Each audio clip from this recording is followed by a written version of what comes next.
Hello and welcome to the ninth installment of migrating of all of the expansion cards in Terraforming Mars. This is episode number 8 on Venus Next. As always, if you want insight into the grading system, check out the description or click on the link in the top right hand corner to get to the first video, where I explain it all. If you want to know how I go about ranking the expansion cards compared to the base game cards, check out the first video of rating expansion cards, which is also linked in the description. But let's get started. Are you playing Terraforming Mars mainly on Steam? Then you might have forgotten about the first card of today's video. Sponsored Academies sadly has been disabled for quite some time due to a bug, but obviously this will not prevent me from giving it a grading. This card has two significant downsides, but due to its inherent qualities, it still ends up being quite a good card. Its first downside, having to discard a card when you play it, is obviously not great, but because Marzu is considered one of the best cards in the game, we already know that shouldn't be a big problem.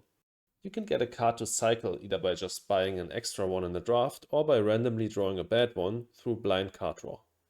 If you get a bad card for free, just add 1 MC to the cost of sponsored academies, since that's what you would have gotten by selling it. If you have to buy one, just add 3 MC. Then, Sponsored Academies draws you 3 cards, which is a feat not a lot of cards can accomplish, and if they can, that's more often than not depending on something else.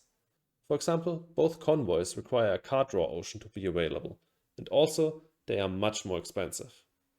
This is the main reason you want to play Sponsored Academies for. Drawing 3 new cards can get you out of bad spots when you have nothing to do, and it can help you find combo pieces. Also, this card has great text, which together with the card draw make it really good for engine. Combine this with the point and you have an overall great card. But of course, there's the second downside we haven't spoken about yet. Sponsored Academies draws a card for each of your opponents. Obviously, this is bad, but there are a few considerations. If you play Academies after your opponents have passed in the last gen, they will obviously not be able to use the card anymore. In any other gen, you should also try to wait as long as possible, because this might mean your opponents will not be able to play influential production cards they might draw in that gen, either because they have spent all of their money or because they passed already. Opponents that are already swimming in cards but don't have a great economy also benefit less from one additional card. It's the other way around for rush players who are chronically low on cards or players who developed a great economy without card draw. So these are all considerations when playing this card. In total, I'd say Sponsored Academies is a B tier card. It's great in any strategy, but best in an engine. A card which definitely isn't great in any strategy is Stratopolis.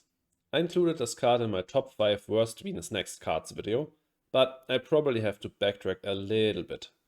The main thing I don't like about Stratopolis is that it is quite expensive for what it does and needs another combo card to reach its full potential.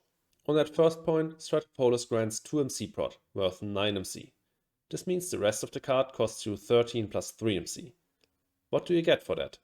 First of all, 2 admittedly quite rare tags for Diversifier, including a Venus tag for Venophile. Secondly, an almost always useless city that can only combo with stuff like pets, but that could also help your opponents, making it net neutral most likely. And then, an action that allows you to put 2 floaters on another Venus card.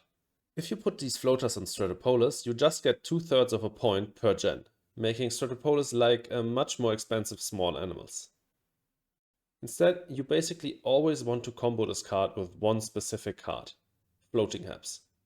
Then Stratopolis is a point per gen, costing just a bit more than a 1-point animal, but with the added benefit of much earlier playability. The fact that both cards have the same requirement is just a cherry on top. So if you get this combo down early, it's nasty. But if you draw Stratopolis alone, or god forbid in a rush strategy, then it's absolute shit. Of course, there are other floater cards you could combo this with, but none of them come close to Floating Habs. So I think D tier is justified due to the less than average strength of the card, with great potential in a niche case. A card which relies on floaters is Stratospheric Birds. This is one of the 2 great Venus payoff cards in this expansion. What do I mean by that?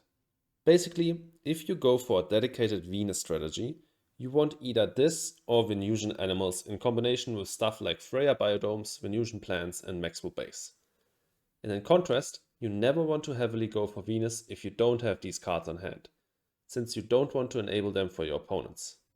But why is Stratbird specifically so dangerous? It's actually quite simple. It is the earliest 1-point animal in the game. It just requires 6 Venus bumps to be playable. Contrast that to the animals on the oxygen track. At 6 oxygen bumps, you get your first half-point animal. Of course, to get Stratbirds down, you need a floater card, but when going for Venus, getting floaters is often trivial or even required in and of its own. The early playability, combined with the super strong animal distribution cards, makes Stratbirds a super potent point card for engine players.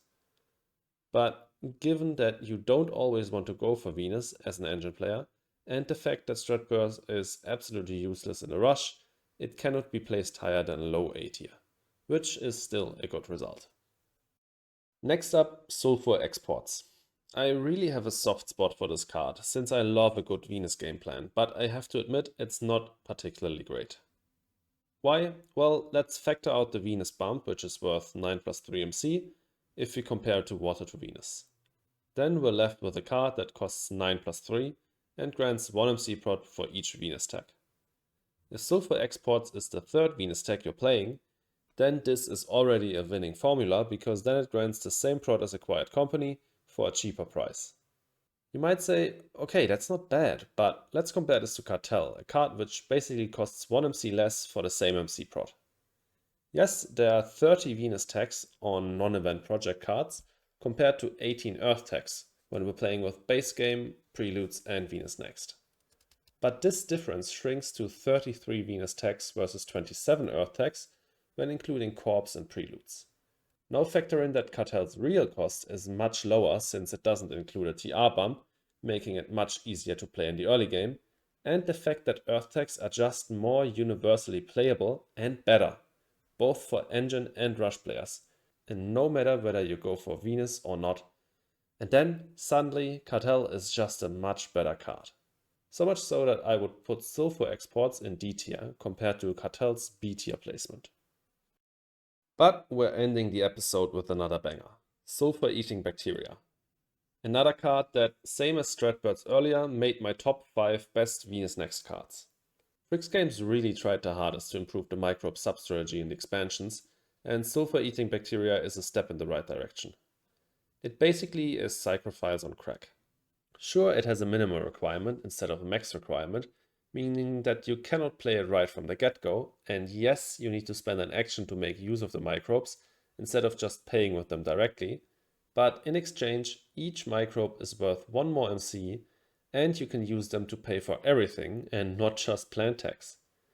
Since you can put a microbe on the card immediately, but you need to use an action to transform the microbes into money, you can basically think of Sulphur-Eating Bacteria as an acquired company that costs 4 MC less, provides a stall action, and has quite a bit of combo potential with microbe distributing cards. I really like this card and I think it should end up in A tier. Thanks so much for watching. Let me know in the comments whether you agree with my ratings or if not, how you would have rated these cards differently.